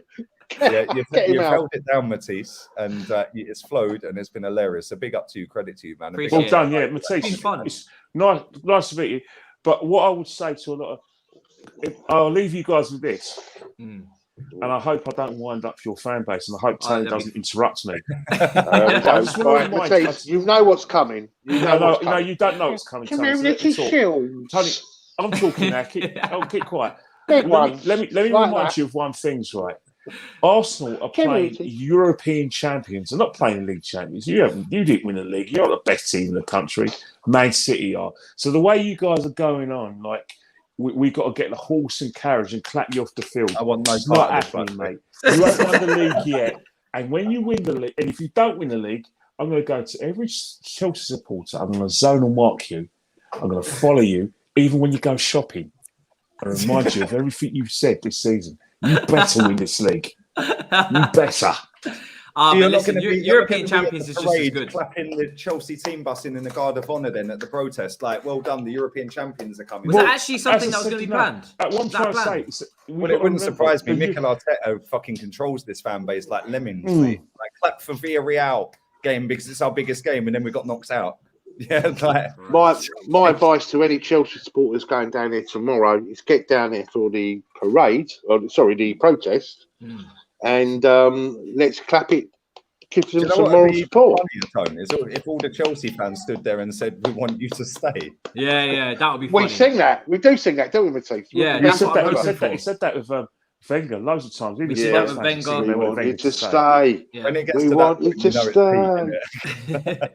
I think at Etihad Stadium, if things are just catastrophic, I think you will hear Man City fans saying that properly. Mate, they ain't even sold out. You can buy 6. I can go on Man City website right now and buy 6 tickets right now for Man City. It's like going to the cinema. It's these small clubs like Man City, Chelsea. I just can't cope with being with their big club, their new big club status, can they? Yeah, because we sold out though. We sold out against Palace, so don't worry about that. By the way, boys, you know, Chelsea and do you Man know City, we have a standing area now, Chelsea?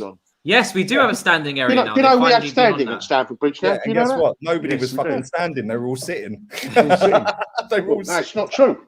Hey, that's very true. No, because I follow a Crystal Palace fan. Yeah, big up Scotty Stacks on Insta, man, my boy. Yeah, right. And he was in the away end, and he panned round and zoomed in on his Insta story. Yeah, and he went, Chelsea have got a safe standing area, and they all fucking sat down, and they were all sat down. I swear down.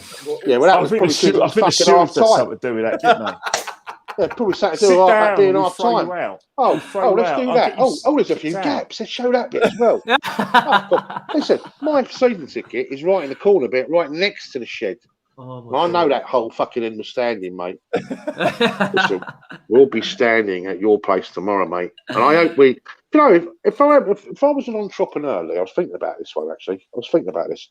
I had a bit more on. Maybe if I was a bit younger, maybe it's something for someone out there. An entrepreneurial vision, right? I would go and get some European Cup blow-ups. And I would go outside that way and go. Control as the host, man. Pound. No, he's lovely. He's lovely. I've bought 2,750, but I've also bought another 500 for those ones on the protest because they might.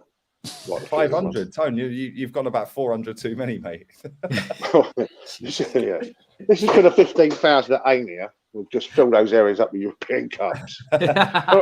Actually, apparently, the one of the hosts of your channel has a penchant of going to White Hart Lane and the Emirates to go and interview fans. I don't know what all that's about. Oh, that's Sophie, isn't it? That's an old video. I'm not sure. It might be. Yeah, it might. That's an old video, Matisse, isn't it? That might be an old video. Yeah. It's an old video. It was like a challenge. I think it was a challenge. She put it on this one, but that's an old video. Don't Chelsea fans speak to her? She just comes to Arsenal. She's overseas, mate. We've got a new go, haven't we? Was this titled as Superfan Debate? No, it wasn't. That's a shame. We're not super fans. We're not one of that. Hell with that. No, I'll tell you who gets that. That's all AFTV, isn't it? No one's a super fan. Dave, you all take control. Robbie done that. I swear this could go. I will mad. take control in a second. Yeah, I'm enjoying. I know where situation. Kenny's going with this, and I want to No, hear I'm it. not slagging anyone else. I'm just saying that you could be a brain surgeon, accountant. You can, do the bins at Enfield Council or Islington Council, do the business for Hansif and Fulham.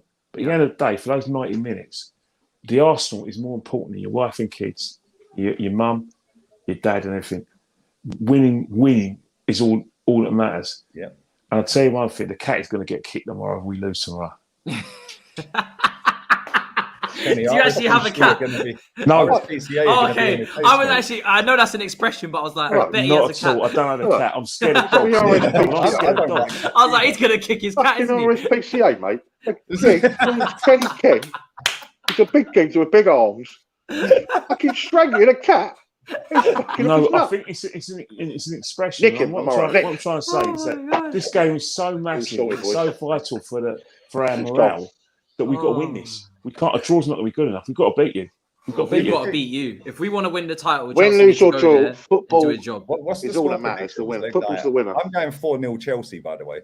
Yeah, let's do some score predictions. Yeah, Lead first. Your predictions for the game. 4-0. Lee's saying 4-0 to Chelsea. What about you, Kenny? I tweeted out a tweet the other. I retweeted a tweet of a guy sat in a chair with a dwarf sat on top of him, and this was it was bigger than Kenny. Yeah, I know that's hard to believe, but he was bigger than Kenny.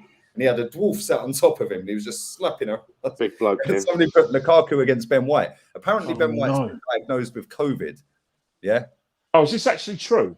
Yeah. Apparently so. So we're going to go with Rob Holding and Pablo Marie.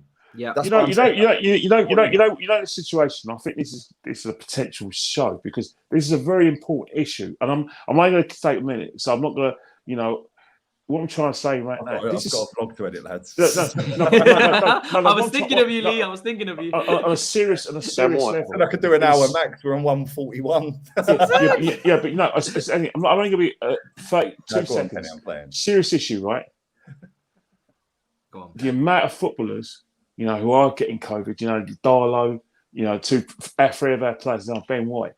It's very, very concerning in terms of and I think that's start me on this one, right? No, we're not starting you, but I'm just trying to say it's discussable. I'm not. It's just that if this is true, it is strange. But it's another show. Piss on your lateral flow. It's a great excuse to use though when we come 10th, though, isn't it? Kenny, what's your score prediction, Kenny, for the game? Maybe Ben White spent the night. Can I be greedy and have two score predictions? I think if we score 1-0 Arsenal... No, Matisse, take control. What do you mean two score predictions, Kenny? 1-0 Arsenal. Wait, hold on. Two score predictions? No. We need one. We need one score prediction. We need 1-0 Arsenal. 1-0 Arsenal. Okay. Tony, what about you? Score prediction? Well, I've already done my prediction on the League channel. And I've actually said that we will win the game by 2-0. I do fancy a 3, but I'm sticking with 2. Wow. I've also now that Ben White's not playing, we're still going to win 2-0. And it might only be 1. I'm going. Jesus Christ. I'm going with a 2-0 win as well. I said it on the Big Six. Question I'm going to ask you guys. What are you guys going to start on the front foot? Or are you going to see if you can hit us on a break? No, we need to start on the front foot for me. We've got more than enough ability. They have to, mate. They're ruthless. They should have battered Palace about 7.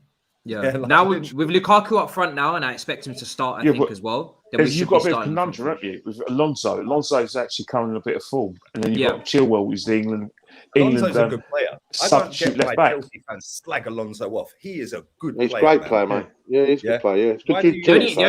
The only issue with Alonso is that he's a bit slow. So if you've got a pacey winger, you might get done on pace. Is his position wing back or left back? Wing back, yeah, wing back. He's a good goal scorer. Real vibes, he likes to get in the box every game. Yeah, he likes to get into the box and score goals. We couldn't see it tomorrow night, Kenny. We couldn't see it tomorrow night, mate. Yeah, no, he always seems to do well against us. Yeah, I think he. Do you remember that time Bellerin? Was it Bellerin? When he left his elbow on Bellerin to 1-0 when Hazard scored that worldie against us. Only on the terrace there. Lee's on the terrace. Oh, mate, I'm sweating, literally. Right. This T-shirt's stuck to my back, mate. It's mad. I'm going to have a cigarette and all sorts. I put quite a bit of weight on Ken since I last seen you. I've already had a word with Arsenal to widen the turnstiles.